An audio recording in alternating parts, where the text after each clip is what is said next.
오늘 말씀은요, 레위기 25장 1절부터 7절까지의 말씀입니다. 레위기 25장 1절부터 7절까지의 말씀입니다. 제가 올린 설교 자료에서는 그 개역개정이랑 세번역 위치가 바뀌었거든요. 그거 감안하셔가지고 위치가 오른쪽이 세번역이었던 것 같아요. 제 기억이. 그쪽 걸로 읽으시면 되겠습니다. 이 말씀을 함께 읽겠습니다. 레위기 25장 1절부터 7절까지의 말씀입니다. 시작. 주님께서 시내산에서 모세에게 말씀하셨다. 너는 이스라엘 자손에게 말하여라. 그들에게 다음과 같이 일러라. 내가 너희에게 주기로 한 그 땅으로 너희가 들어가면 나 주가 쉴 때에 땅도 쉬게 하여야 한다. 6해 동안은 너희가 너희 밭에 씨를 뿌려라. 6해 동안은 너희가 포도원을 가꾸어 그 소출을 거두어라. 그러나 7째 해에는 나 주가 쉼으로 땅도 반드시 쉬게 하여야 한다. 그 해에는 밭에 씨를 뿌려도 안 되며 포도원을 가꾸어도 안 된다.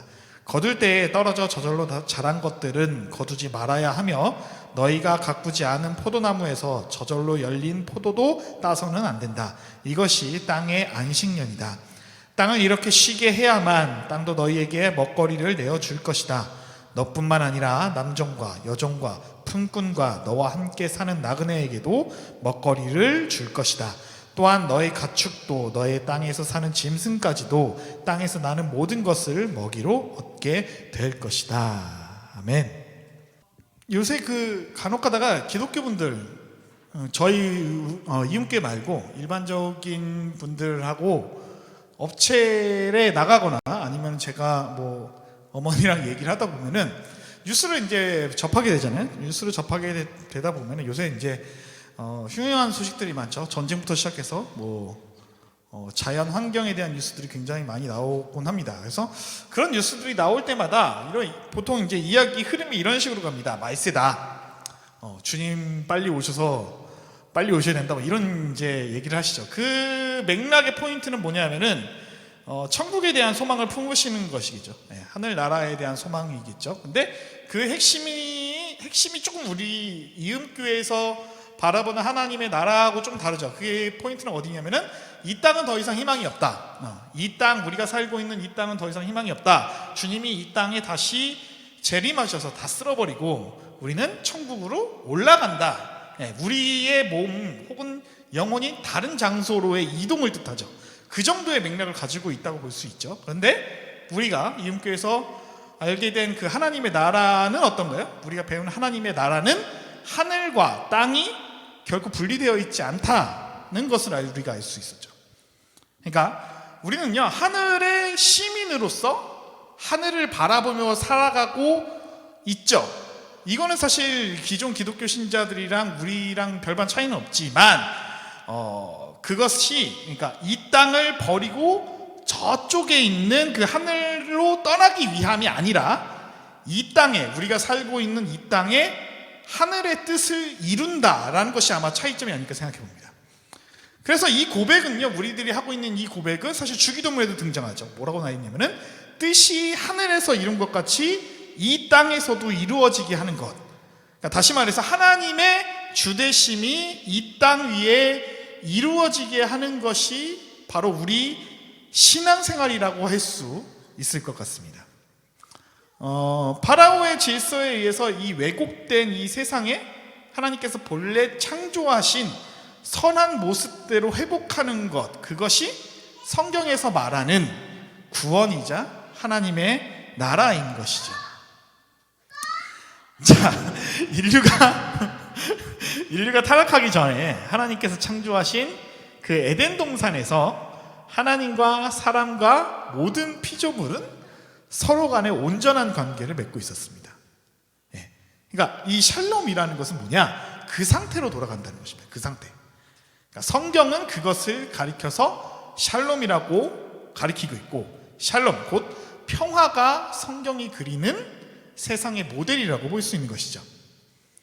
자, 이 샬롬의 평화, 이 샬롬의 세상은요, 성경에서는 다양하게 서술되어 있는데 먼저 구약에서 나타나는 그 모습을 한번 보겠습니다.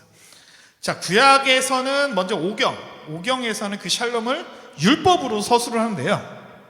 화면을 보시면은 간단하게 정리인데 넘어가나요? 네. 하나만 더 넘겨주시겠어요? 네.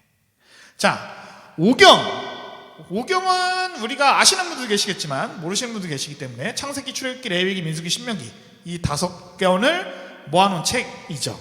그래서 유대인들은 토라라고 부르기도 하고요, 율법서라고 부르기도 합니다. 그래서 구약 성경은요, 그 전체가 토라 5경을 중심으로 해서 형성되어 있는데, 자, 이 5경의 율법은요, 하나님과 이스라엘의 언약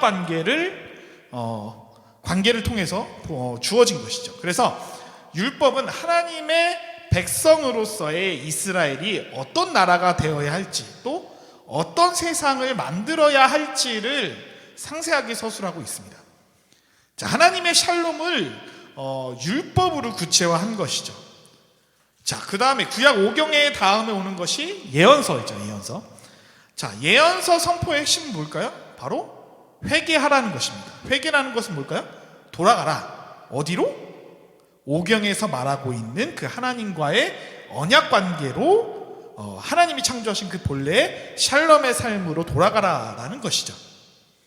자, 이스라엘은요, 율법을 통해서 주어진 그 하나님의 말씀을 떠나 타락한 삶을 살았고, 그래서 그들의 세상은 율법에 그려진 샬롬의 세상으로부터 너무나도 멀어진 것이었던 것이죠. 그래서 다시 율법으로 돌아가 샬롬의 세상을 회복하라는 것이 바로 예언자들의 메시지였습니다. 그 다음에 예언서 다음에 이어지는 성문서, 이건 뭘까요? 성문서 역시 5경에 그려진 그 샬롬을 노래하고 서사화한 것이라고 볼 수 있죠. 자, 하나님이 창조하신 아름다운 세상과 하나님이 이루신 샬롬의 구원이 시편과 지혜 문학에서 가장 뚜렷한 주제이기도 하고요. 자, 이러한 점에서 사실 신약에서는요, 크게 다르지가 않습니다. 신약 성경과 예수님의 가르침은요, 구약의 샬롬을 폐기하거나 상대화하는 것은 아닙니다. 신약 성경이 다른 점이 있다면 그건 뭐냐? 그것은 율법을 율법주의적으로 사용하는 것을 반대한 것이었습니다. 그러니까 예수님께서 산상수훈에서 가르쳐 주신 것처럼 나무의 변화가 열매의 변화로, 존재의 변화가 행위의 변화로 나타나게 된 것이죠. 그리고 그 샬롬이 십자가의 방법으로 이루어지게 하는 것이었습니다. 이처럼 구약과 신약은요, 방법이 다를 뿐이지, 구약 성경이 그리는 그 아름다운 샬롬의 이상은요, 신약 성경에서도 그대로 이어지고 있습니다. 그것은 오경에서 그려져 있는 그 샬롬의 세상으로, 하나님께서 창조하신 그 본래의 세상으로 돌아간다라는 것이죠. 오늘은요, 그 하나님의 샬롬을 잘 보여주는 오경의 율법 조항들 중에 레위기 24장에 담겨있는 안식년 규정에 한번 주목해보고자 합니다. 자, 다 함께 레위기 25장 2절부터 4절까지의 말씀을 함께 읽어보겠습니다. 함께 읽겠습니다. 너는 이스라엘 자손에게 말하여라. 그들에게 다음과 같이 일러라. 내가 너희에게 주기로 한 그 땅으로 너희가 들어가면 나 주가 쉴 때에 땅도 쉬게 하여야 한다. 6해 동안은 너희가 너희 밭에 씨를 뿌려라. 6해 동안은 너희가 포도원을 가꾸어 그 소출을 거두어라. 그러나 7째 해에는 나 주가 쉼으로 땅도 반드시 쉬게 하여야 한다. 그 해에는 밭에 씨를 뿌려도 안 되며 포도원을 가꾸어도 안 된다. 자, 이 말씀을 보면은 뭘까요? 안식년이라는 것은 문자 그대로 쉬는 해입니다. 쉬는 해. 자, 그럼 어떤 것, 무엇이 쉬는 해인가요? 바로 땅이 쉬는 해입니다. 그러면은 왜 땅이 쉬어야 되냐라고 하면은 이건 농사에서도 상식으로 알고 있는 내용이지만, 매년 농사를 지으면은 땅속의 영양분이 완전히 말라버리겠죠. 그래서 그 영양분이 말라면 마를수록 갈수록 소출이 줄어든다라는 것이겠죠. 그래서 농사에서는 이거를 휴경이라고 부르기도 하더라고요. 그래서 하지만 이게 단순하게 땅을 쉬게 하는 것이 경제적인 측면, 경제적인 효용성에 머물지 않고 그것을 넘어서 신학적 의미를 가지고 있는데, 그것은 뭐냐? 땅을 쉬게 함으로써 사람과 자연의 관계가 회복된다라는 것입니다. 하나님께서 본래 창조하신 그 샬롬으로 돌아가는 것입니다. 그래서 4절에서, 아까 전에 말씀 4절에서 이렇게 얘기하죠. 나 주가 쉼으로 땅도 반드시 쉬게 하여야 한다. 그러니까 안식의 규정이 확대된 것이라고 볼 수 있습니다. 자, 신명기 5장 14절부터 15절까지의 말씀 한번 읽어볼게요. 신명기 5장 14절에서 15절의 말씀 함께 읽겠습니다. 그러나 이튿날은 주 너희 하나님의 안식일이니 너희는 어떤 일도 해서는 안 된다. 너나 너의 아들이나 딸이나 너희의 남종이나 여종뿐만 아니라 너희의 소나 나귀나 그 밖의 모든 집짐승이나 너희의 집안에 머무르는 식객이라도 일을 해서는 안 된다. 너희의 남종이나 여종도 너와 똑같이 쉬게 하여야 한다. 너희는 기억하여라. 너희가 이집트 땅에서 종살이를 하고 있을 때에 주 너희의 하나님이 강한 손과 편팔로 너희를 거기에서 이끌어내었으므로 주 너희의 하나님이 너에게 안식일을 지키라고 명한다. 자, 우리는 안식일을 쉬는 날 정도로만 생각하고 있는데 십계명에서는 뭐라고 말하냐? 정확히 안식일은 쉬게 해주는 날입니다. 네, 쉬게 해주는 날. 그래서 누구를 쉬게 해주냐? 누구를 쉬게 해주냐? 나의 식구뿐만 아니라 나의 영향력 아래에 있는 남종과 여종, 소, 나귀 등을 비롯한 이런 가축들, 그리고 내 집에 머무는 식객들까지도 모두 쉬게 해주는 날입니다. 왜일까요?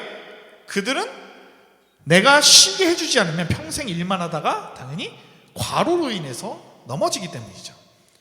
그러니까 이것을 보면은 안식일 규정은 굉장히 사회적 성격을 가지고 있다는 것을 볼 수 있습니다. 그러면서 이 안식일 규정은 단순히 경제적인 효율 문제를 넘어서는 신학적인 의미도 갖고 있는데요. 15절에 보면은 안식일이 왜 쉬게 해주는 날이 되어야 하는지 그 이유가 제시되어 있습니다. 그 이유는 뭘까요? 말씀 15절 말씀 보면요. 제가 잘 넣었네요. 죄송합니다. 저거 14절이 아니라 15절입니다. 예. 그 이유는 이스라엘이 이집트의 노예였을 때 하나님께서 그들을 해방시켜 주었기 때문이다. 그렇기 때문에 너희도 너희 영향력 아래에 있는 사람들을 안식일에 일해서 해방시켜 주는 것, 이것이 바로 안식일 규정이라는 것이죠. 자, 출애굽 사건은 이스라엘의 구원을 보여주는 상징적인 사건입니다. 자, 안식일에 다른 사람들과 가축들을 쉬게 함으로써 출애굽이 그들이 경험한 그 구원을 다른 사람들도 그리고 가축들도 경험할 수 있게 해주는 것이죠. 그래서 이 안식일의 실천은요, 사회적인 실천이면서 동시에 신앙적인 실천이라고 볼 수가 있다는 것이죠. 자, 레위기 25장의 안식일 규정은요, 이 안식일 규정을 땅 그리고 자연 환경에까지 확대한 것입니다. 내가 쉬고 내 자녀들을 쉬게 해주고 내 종들을 쉬게 해주고 가축들까지도 쉬게 해주고 이것들보다 더 넘어서 땅까지 쉬게 해주는 것이죠. 자, 앞서 성경이 그리는 세상의 핵심이 바로 샬롬에 있다라고 말씀을 드렸는데요. 왜 여러 가지 어휘와 개념들 가운데서 샬롬이 하나님의 창조 세계를 대변하게 되었을까요? 자, 샬롬, 곧 평화. 이 평화라는 것은 어떻게 보면 관계를 가리키는 용어입니다. 그러니까 우리의 삶과 죽음, 그리고 잘 살고 또 못 삶이 결국에 관계에 담겨 있지 않을까라는 생각이 들고 합니다. 성경은요, 경제 문제에도 관심이 많습니다. 안식일 규정 다음에 나오는 것이 바로 그 희년이라는 규정인데요. 이 희년의 핵심은 무엇이냐? 모든 사람들이 경제적인 생존의 기반인 자기 땅을 경작하며 살 수 있도록 보장하는 제도인데요. 그렇지만 이 희년 규정이 이루고자 하는 궁극적인 목표가 단순히 경제적인 소득이나 그 보장이나 소득의 분배에 그치는 것은 아닙니다. 그러한 것들은 굉장히 기본적으로 갖추어야 할 당연한 수단일 뿐이고, 그렇게 해서 이 희년이 말하고자 하는 그 궁극적인 목표는 뭐냐? 바로 온전한 관계입니다. 그러니까 사람들 사이에 온전한 관계가 이루어져서 사람 위에 사람이 없고 사람 아래 사람이 없는 세상, 그래서 사람이 사람 대접받지 못하고 사는 일이 없는 세상, 그것이 성경이 그리는 샬롬의 세상이라는 것이죠. 모든 피조물들이 제 자리에 있는 것입니다. 원래 있어야 할 자리. 사람이 사람 자리에서 사람 대접을 받고 사는 것, 자연 환경이 그 자리에서 창조의 그 모습대로 보존하는 것. 자, 하나님이 하나님의 자리에 계시고 사람이 사람 자리에 있는 것. 사람이 하나님 자리에 올라가지 않고 사람이 사람 이하의 대접을 받지도 않고 제 자리에 있는 것이죠. 그러니까 이 모든 피조물들이 제자리에 놓여서 서로 간에 온전한 관계를 맺고 있는 것, 이것이 바로 샬롬인 것입니다. 그리고 그 상태로 돌아가는 것이 성경에서 말하는 구원인 것이죠. 그래서요, 샬롬의 관계는요, 단순하게 사람과 사람 그 사이에만 그치지 않습니다. 사람과 자연 사이에도 샬롬이 이루어져야 한다는 것이죠. 하나님은요, 사람에게 경작하라고 땅을 주셨지만 무한대로 경작하라고 주신 것은 아닙니다. 하나님은요, 우리에게 땅을 존중하라고 요구하십니다. 땅이 너희의 종이 아니다. 안식년의 정신이 바로 그것인 것이죠. 땅이 너희 종이 아니다. 그것을 확인시켜주는 것이 안식년인 것이죠. 흔히들 말하는 것처럼 우리의 몸은 하늘에서 떨어지지 않았습니다. 우리 모두는 어떻게 보면 땅에서 온 존재들이죠. 하나님께서 우리를 땅의 흙으로 만드셨죠. 그리고 우리가 먹는 대부분의 것이 땅에서 왔습니다. 땅에 있는 유기물과 무기물이 식물과 동물을 통해서 우리의 입으로 들어와서 우리의 몸을 이루고 있죠. 그리고 우리는 죽으면은 흙이 되어 땅으로 돌아가게 됩니다. 그래서 땅의 일부는요, 어떻게 보면 우리의 몸입니다. 땅이 사람이고 사람이 땅입니다. 사람을 가리키는 이 히브리어 단어 아담은요, 땅이라는 뜻입니다. 그러므로 땅을 존중해야 한다는 것이죠. 땅과 함께 사는 것, 자연과 샬롬을 이루는 것이 사실은 우리의 존재와 화해해야 한다라는 것입니다. 땅과 화해하는 것, 그것은 바로 우리 자신의 존재와 화해하는 것이라고 볼 수 있는데, 그리고 이 모든 것은 궁극적으로 우리가 하나님과 이루는 샬롬의 전제 조건이 된다라는 것입니다. 하나님과 이루는 샬롬이 바로 구원이죠.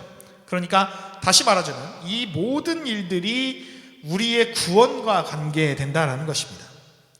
사람이 사람과 샬롬을 이루어 모든 사람이 함께 더불어 잘 사는 세상을 만드는 것, 사람이 자연과 샬롬을 이루어서 창조 세계를 보존하는 것, 이 모든 것이 우리의 구원과 관련된 일들입니다. 작년에 이런 뉴스를 보신 분들이 계실 것 같아요. 인도에서는 볼 수 없었던 히말라야 산이 보인다고 하고, 브라질에는 바다 거북이가 산란을 위해서 돌아온다라는 기사, 자연이 회복되는 그런 기사를 보셨을 것입니다.